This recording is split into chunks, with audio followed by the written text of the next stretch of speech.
Hello and welcome to another episode of Mitchell and Webb, talk about some sketches in a pretend room. Welcome to the pretend room. And we're going to be talking about the second of the Sweary Aussies sketches and the Wordcloud sketch. That you might want to, as always, you might want to watch them beforehand. You might want to listen to this, and then your watching of it will be in some way informed, but also maybe spoilt. And are the two things the same, being informed and being spoilt? It's a bit like, do you bother reading in books? Do you bother reading the introduction? If it's like a classic text, then there might be an introduction, like a long introduction written by some boffin. And it will say these days, I notice, in Penguin Classics at least, they say this will contain, they don't use the word spoilers because they're above They're that. literary. But they're it's not a very literary word. Special. Spoilers. No, spoilers. But spoilers is what they mean. This will contain some information which will give away that you'll be really sad. George Orwell would say, use spoilers. Don't be such a snob. Don't That's try what and he would sound say. posh. But then, yeah, exactly. But then he had the intellectual, confidence to. I wish I Yes. said, between intellectual and confidence. It undermined my own intellectual, We confidence. still believe in your intellectual confidence and your intellect. Thank you. But Is that we as in you plural? There are people out there. I'm talking me and the audience. We've got your back, David. Thanks, we guys. are up for this and mad for it. Yeah. Yes. Do you read the intro or not? Because I don't know what. I read Jane Eyre for the first time, like last year when I was 52, and I've got a degree in English, and I still hadn't read Jane Eyre, and I thought that was funny, but also it was making me slightly ashamed. What? So I read Jane Eyre, and then it said, "Do you want to read the introduction? Because we're going to tell you what happens in Jane Eyre." And I thought, no. Then I read Jane Eyre, and then I went back to the introduction, and the introduction was so much more, and because I didn't have to worry about spoilers. Well, don't tell me. I haven't read Jane Eyre. Oh, she has a hell of a time, then it's fine. I mean, spoilers. I mean,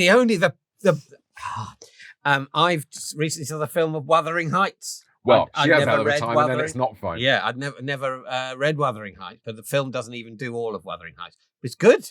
Is it good? It's You good. enjoyed it? I did enjoy it. Is it quite smexy? So it's sexy. Yeah, it's smexy. It's a way of saying sexy without offending the children. Oh, really? Yes, it is quite smexy. Yeah. But also it's good. It's just enjoyable. It's good. You liked exciting. it? Design's great. I don't know what the reviewers. I don't know what their problem was. I'm not going to be a snot. Well, I was going to say snotty cunt. I'm not going to be a snotty. Well, thank God you didn't say snotty cunt.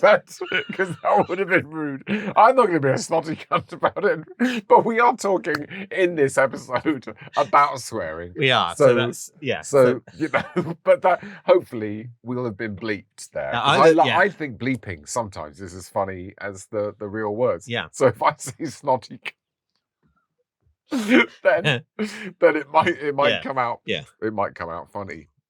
Swearing is funny in the right hands. And definitely at the right we time. think in Sweary Aussies 2 continues to be funny. Yes. And I think I'm just fast forward. I think it remains funny all the way into Sweary Aussies 6. Yes. The researcher, because sometimes when you go on the radio or TV to do publicity to say, we've made a sketch show, perhaps you'd like to watch it. And sometimes you have a little research chat before you go on. So they say, are you going to say something worth listening to? And you say, I'll try. And they go, well, I hope you do, because people are listening to this. So then they sort of bully you on the phone. And I got quite, I'm not going to mention which radio show it was, but the researcher was obviously really quite offended by the amount of swearing in the show generally, and in particular in Sweary Aussie dramas. And she was like, is it really necessary? Is it really? Is it really necessary? Reason, not the need. King Lear. It's getting very literary now. Yeah. Jane Eyre and King Lear. And the word cunt. You've got it all here with Mitchell and Webb. And the other thing, the word cloud, of course, very much rude. Centers on that sketch. Word that I just said now that was probably bleeped. And the joke being that everyone finds me horrible. Well, of course, I don't find you horrible. I think you're a nice guy.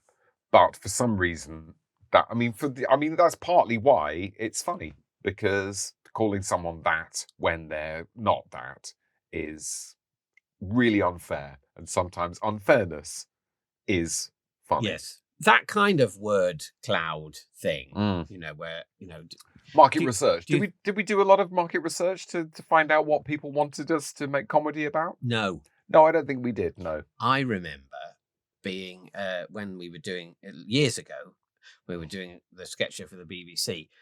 We were made to go or asked to go. Oh, a BBC talent. No, it was event. some sort of pointless conference. Yeah. And I it remember was, that. Yeah, and there was a big speech by someone senior who we hadn't met before about how we reach out to our audiences.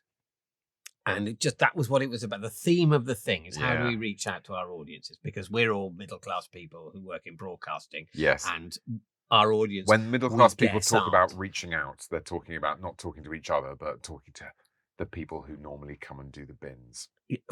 And then they then assume that everyone watching hasn't, if you said the word cappuccino, a little bit of blood would start dripping out of their ear. Anyway, at this conference, we went and sat there and we were being interviewed in front of people. Yeah. And the first question was, how do you target your comedy to your audience? And we said, we don't. And that was the sort of end of the interview. They were all very sort of baffled and slightly upset by that. I think you can only do comedy. You only think of something you think's funny and hope you're not alone. I think you have to love and respect the audience. And the way you do that is by making the thing as well as you possibly can, unless it's this. In which case, you make it. Yeah, you don't have quite well, but not so well that it looks out of place on the internet. Exactly. You don't have to spend as long on it as you would on something on proper telly. No. But at least at this moment, totally. I'm completely focusing on making this just absolutely as brilliant as possible. Now it's just no prep. Yeah.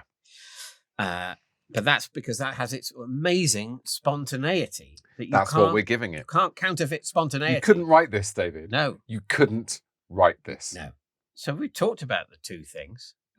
Word clouds we can stop now. Are pointless. Sorry if you've got a meeting today where someone puts a word cloud up there for, how well your brand is doing. That might be meaningful for you. But you have to live with the fact that we don't think that's meaningful. And on that note, live with it. Thank you. A call to action, please. We'd like to say... you could like and subscribe if you support this endeavour. Like the video if you're enjoying it or enjoyed it. And then drop a comment. We want to hear from you. That is not true. But you might want to hear from each other. Yeah, but you could drop a comment because it just generally, how on the internet, just traffic creates traffic. And in the internet, traffic's good. On the roads, traffic's bad. In the internet, the world's been repurposed. It's good because it can be monetized. You can't monetize stationary traffic on the M25, though. That's the orbital road around London. I'm sorry, I should try and have a more sort of globally relevant road. You will find an ending in a minute. Well, I would have done. Now you've tripped me up. I've forgotten how the sentence started. But you can't monetize traffic. What we need is people going up and down those queues on roller skates selling snacks. Come on, Uber, you can do it.